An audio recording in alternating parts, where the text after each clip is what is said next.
پاکستان میں پہلی بار martial law لگانے والے سابق صدر major general retired Iskandar Mirza نے ہوس اقتدار میں نہ صرف 4 وزراء اعظم کی چھٹی کروائی بلکہ اپنی کرسی بچانے کے لیے اس حد تک چلے گئے کہ انہوں نے سن 1947 میں ہندوستان سے الحاق کا فیصلہ کرنے والی ریاست بھوپال کے نواب سر حمید اللہ خان کو پاکستان کا وزیر اعظم بنوانے کے لیے کراچی بلوا لیا تھا۔ یاد رہے کہ 1 یونٹ کے زمانے میں صدر اسکندر مرزا ہوس اقتدار میں پاکستانی وزراء اعظم کو یکے بعد دیگرے گھر بھجوا رہے تھے۔ سیاسی زعماء اور اعلیٰ حکام کی فون کالز ٹیپ کیے جانے کا بھید بھی کھل چکا تھا۔ اسی نوعیت کے دیگر واقعات نے ملکی سیاسی استحکام کو بری طرح متاثر کر رکھا تھا۔ پاکستان کی سیاسی قیادت اور بیوروکریسی کو سیڑھی بنا کر ایوان اقتدار میں جگہ بنانے والے طبقے کے درمیان پہلے سے موجود خلیج میں مزید اضافہ ہو گیا تھا۔ خیال رہے کہ اس زمانے میں بانی پاکستان کی ہمشیرہ محترمہ فاطمہ جناح مسلم لیگ کے صدر خان عبد القیوم خان اور سابق وزیر اعظم حسین شہید سہروردی حزب اختلاف کی قیادت کر رہے تھے۔ یہ وہ زمانہ تھا جب صدر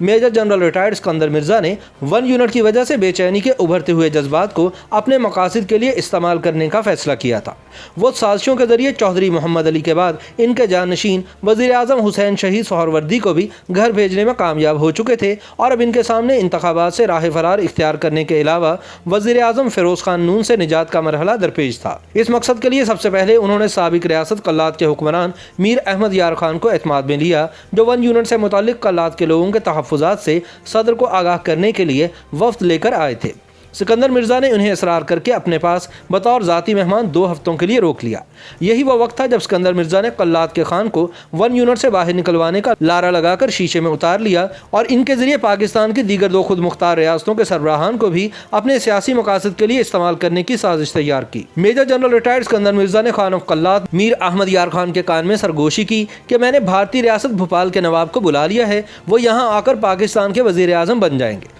میں تو صدر ہوں ہی، اس کے بعد سیاسی حالات ٹھیک ہو جائیں گے۔ اگلی ہی صبح نواب آف بھوپال سر حمید اللہ خان پاکستان کے طبقے دار الحکومت کراچی پہنچ گئے۔ ان دونوں خاندانوں کے درمیان پرانی دوستی کا رشتہ تھا۔ نواب سر حمید اللہ جب بھی پاکستان آئے انہوں نے سکندر مرزا کے ہاں قیام کیا۔ اسی طرح سکندر مرزا بھی آرام کے لیے کراچی کے علاقے ملیر میں واقع نواب صاحب کے فارم ہاؤس کا رخ کرتے، جو انہوں نے قیام پاکستان کے زمانے میں خریدا تھا۔ گویا یہ تعلق برصغیر پاک و ہند کی سابق ریاستوں کے حکمران خاندانوں یعنی بھوپال کے نواب حمید اللہ خان اور مرشد آباد کے حکمرانوں کے چشم و چراغ سکندر مرزا کے درمیان تھا۔ بالکل اسی طرح خان آف قلات بھی دعویٰ کرتے ہیں کہ ان کے اور بھوپال کے نواب کے درمیان پرانے دوستانہ بلکہ برادرانہ تعلقات تھے جن میں کوئی تکلف حائل نہیں تھا۔ ایک ایسے وقت میں جب قوم آئندہ عام انتخابات کی منتظر تھی، نوکرشاہی کے ذریعے ایوان اقتدار میں جگہ بنا لینے والے صدر مملکت سکندر مرزا خطرہ محسوس کرتے تھے کہ بڑے رہنماؤں کے مقابلے میں ان کی دال آسانی کے ساتھ گلنے والی نہیں۔ اسی خطرے کو بھانپتے ہوئے سکندر مرزا نے ایک منصوبہ ترتیب دیا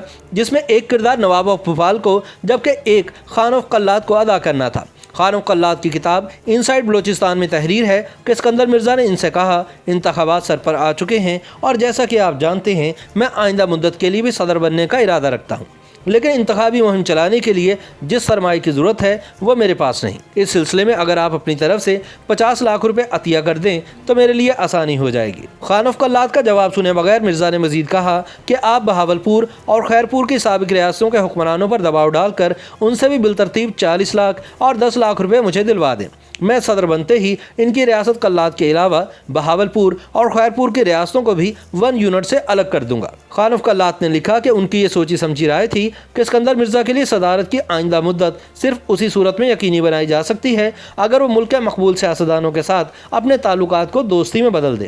مگر سکندر مرزا کو یہ مشورہ پسند نہ آیا، کیونکہ وہ ٹھان چکے تھے کہ اگر انتخابات کے نتائج کے ان کی مرضی کے مطابق آنے کا امکان نہ ہوا تو وہ مارشل لا لگانے سے بھی گریز نہیں کریں گے۔ خان آف قلات نے لکھا ہے کہ سکندر مرزا کی یہ بات سن کر میں سخت حیرت زدہ ہوا اور سوال کیا کہ کیا آپ نے اس سلسلے میں commander in chief general Ayub Khan کو اعتماد میں لے لیا ہے؟ سکندر مرزا کا جواب پہلے سے بھی زیادہ حیران کن تھا۔ انہوں نے کہا کہ اگر ایوب خان نے ان کے راستے میں آنے کی کوشش کی تو وقت ضائع کیے بغیر اسے ختم کر دیں گے۔ اسی شام خان آف قلات کی کسی پارٹی میں ایوب خان سے ملاقات ہوئی جس میں انہوں نے ان سے پشتو زبان میں بات کی اور سکندر مرزا کے منصوبے کی طرف اشارہ کیا۔ خان آف قلات کے مطابق یہ سن کر ایوب خان کا چہرہ سرخ ہو گیا اور انہوں نے کہا کہ وہ آخری آدمی ہوں گے جو صدر مملکت کو ایسا کرنے کا مشورہ دیں گے۔ پاکستان پہنچنے پر نواب آف بھوپال نے خان آف قلات سے سکندر مرزا کی اسکیم کے حوالے سے مشورہ لیا اور وزیر اعظم پاکستان بننے کے حوالے سے پرجوش نظر آئے۔ تاہم جب خان آف قلات نے انہیں سب کچھ کھل کر بتا دیا کہ سکندر مرزا اقتدار سے محرومی کے خوف کی وجہ سے کس طرح کے انتظامی اقدامات اور سازشوں میں مصروف ہے۔ یہ سب سن کر نواز صاحب نے غصے میں آ کر کہا کہ اگر یہ بات ہے تو پھر میرا اسکیم سے کوئی تعلق نہیں جو اسکندر مرزا کے ذہن میں ہے۔ اگلے روز نواب آف بھوپال صدر Pakistan major general retired Iskandar Mirza سے ملے تو انہوں نے اس موقع پر خان آف قلات سے ہونے والی گفتگو کا کوئی حوالہ نہیں دیا، لیکن ساتھ ہی ان سے درخواست کی کہ وہ انہیں کچھ وقت دے دیں تاکہ وہ لندن میں اپنے کاروبار اور انڈیا میں اپنی جائیداد کے معاملات کو مناسب طریقے سے نمٹا سکیں۔ نواب آف بھوپال کی انڈیا روانگی سے اگلے روز خان آف قلات اور اسکندر مرزا کے درمیان طویل ملاقات ہوئی، جس میں اسکندر مرزا نے خان کو بتایا کہ نواب ان سے اپریل سن 1958 میں وطن واپسی کا وعدہ کر کے گئے ہیں۔ اسکندر مرزا نے شبہ ظاہر کیا کہ معلوم نہیں کہ وہ آتے بھی ہیں یا نہیں، جس پر خان آف قلات نے انہیں تسلی دی۔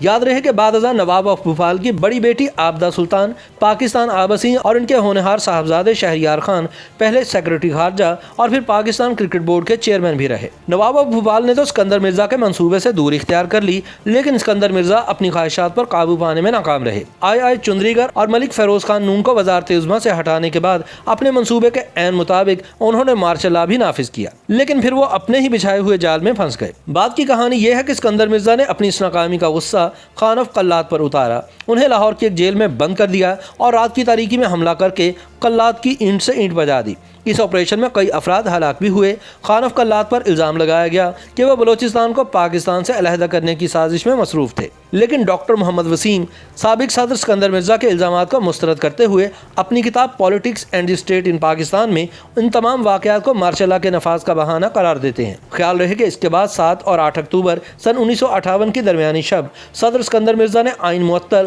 اسمبلیاں تحلیل اور سیاسی جماعتیں قلعدم قرار دے کر پاکستان کی تاریخ کا پہلا مارشل لا نافذ کیا اور اس وقت کے آرمی چیف جنرل محمد ایوب خان کو مارشل لا ایڈمنسٹریٹر مقرر کر دیا۔ تاہم کچھ ہی عرصے بعد ایوب خان نے انہیں زبردستی اقتدار سے بے دخل کر دیا اور یوں اسکندر مرزا سن 1969 میں برطانوی دارالحکومت لندن میں قسم پرسی کی حالت میں انتقال کر گئے۔ YouTube پر گوگلی نیوز دیکھنے کے لیے youtube.com کی سرچ بار میں googly news T V type کریں۔ گوگلی نیوز کے پیج پر سرخ رنگ کے سبسکرپشن والے بٹن پر کلک کرنا نہ بھولیے۔ YouTube پیج پر اپلوڈ ہونے والی ویڈیوز سے باخبر رہنے کے لیے بیل آئیکن پر کلک کیجیے۔ آپ کو ہر نئی ویڈیو کے بارے میں نوٹیفیکیشن موصول ہو جائے گا۔